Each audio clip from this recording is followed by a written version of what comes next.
પૂરા દેશમાં હાલ વકફ બોર્ડની ચર્ચા થઈ રહી છે। ત્યારે વકફ બોર્ડ શું છે, દેશમાં અને ગુજરાતમાં તેની કેટલી સંપત્તિ છે અને સત્તાપક્ષ તેની તરફેણમાં છે તો વિપક્ષ કેમ વિરોધ કરે છે? નમસ્કાર, હું છું મમતા ગઢવી અને આવો વકફ બોર્ડ અંગે વિગતે વાત કરીએ। વાત ગુજરાતી પર। રેલવે અને સેના બાદ દેશમાં સૌથી વધુ વકફની જમીન છે। ગઈકાલે લોકસભામાં 12 કલાકની ચર્ચા બાદ વકફ સુધારા બિલ પસાર કરવામાં આવ્યું। રાત્રે 2 વાગ્યે થયેલા મતદાનમાં 520 જેટલા સાંસદોએ ભાગ લીધો હતો, જેમાં 288 એ તરફેણમાં મતદાન કર્યું, જ્યારે 232 વિરોધમાં મતદાન કર્યું હતું। જોકે ચર્ચા દરમિયાન AIMIM સાંસદ અસદુદ્દીન ઓવૈસીએ બિલ ફાડી નાખ્યું। તેમણે કહ્યું હતું કે આ બિલનો હેતુ મુસ્લિમોને અપમાનિત કરવાનો છે। બિલ પર ચર્ચા દરમિયાન ગૃહમંત્રી અમિત શાહે કહ્યું કે વકફ બિલ ચોરી માટે નથી, પરંતુ ગરીબો માટે છે। વકફમાં બિન ઇસ્લામિક વસ્તુઓનો સમાવેશ કરવામાં આવશે નહીં, આવી કોઈ જોગવાઈ પણ નથી। વોટ બેંક માટે લઘુમતીઓને ડરાવવામાં આવી રહ્યા છે। જોકે વિરોધ વચ્ચે આ બિલ રાજ્યસભામાં આજે રજૂ કરવામાં આવ્યું છે। હવે તમને સવાલ થતો હશે કે વકફ બોર્ડ પાસે કેટલી મિલકત છે? તો આપણે જણાવી દઈએ કે ભારતમાં દરેક રાજ્યમાં સ્થાનિક સ્તરે વકફ બોર્ડ છે, જે વકફ મિલકતોનું સંચાલન કરે છે।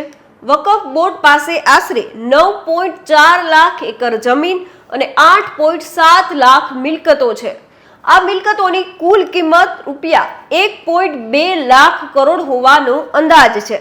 જો ગુજરાતની વાત કરીએ તો ગુજરાતમાં વકફ બોર્ડની કુલ સંપત્તિ 39,940 છે, જેમાં ખેતીલાયક જમીન, ઇમારત, દરગાહ, મકબરા, દારૂલ ઉલમ, કબ્રસ્તાન, ઘર, મદ્રેસા, શાળા અને દુકાન સહિતનો સમાવેશ થાય છે। હવે સરકાર વકફ કાયદામાં સુધારો કેમ કરી રહી છે તેના વિશે વાત કરીએ તો વકફ એક્ટ 1995માં પ્રસ્તાપિત સુધારાનો હેતુ વકફ બોર્ડની કામગીરીમાં ટ્રાન્સપરન્સી લાવવાનો અને તેના સંચાલનને વધુ અસરકારક બનાવવાનો છે।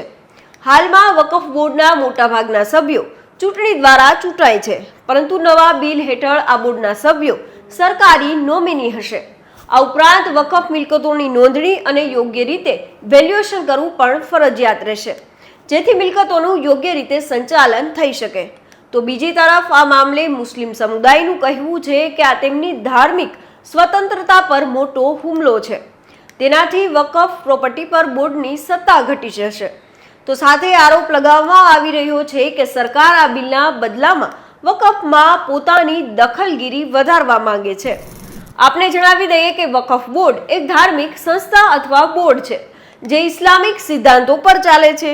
આમાં ઇસ્લામમાં માનનારા લોકો ઘણા પ્રકારનું દાન આપે છે।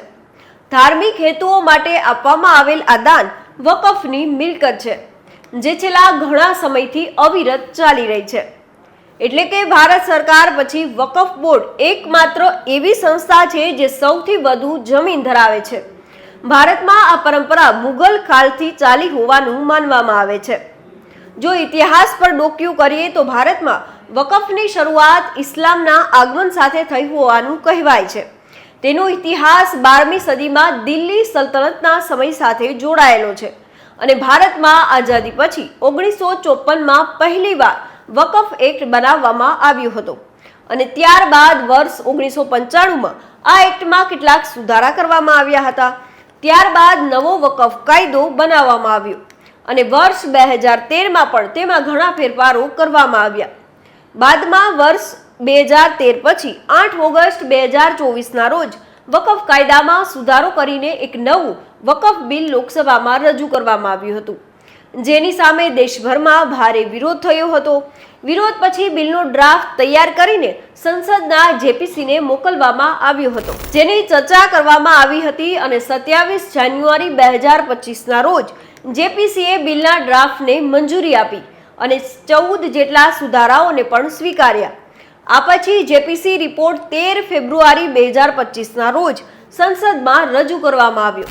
19 ફેબ્રુઆરી 2025ના રોજ કેબિનેટની બેઠકમાં સંશોધિત વકફ બિલને મંજૂરી આપવામાં આવી હતી। હવે તમને સવાલ થતો હશે કે વકફ નામ કેવી રીતે પડ્યું? તો વકફ એ અરબી ભાષામાંથી વકુફા શબ્દ પરથી આવ્યો છે વકુફાનો અર્થ થાય છે રોકવું, તેના પરથી બન્યો વકફ એટલે કે સાચવવું.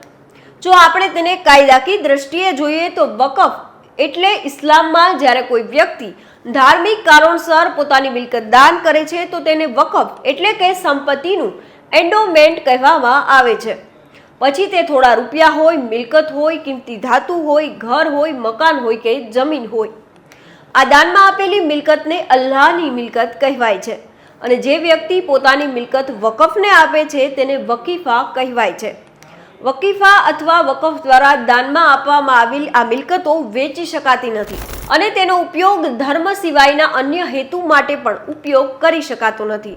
તો વકફ સંશોધન બિલ લઈને તમે શું માનો છો અમને કોમેન્ટ બોક્સમાં જરૂર જણાવશો. તો અત્યારે બસ આટલું. ફરી કંઈક આવી અજાણી વાતો કરતા રહીશું અને મળતા રહીશું વાત ગુજરાતી પર.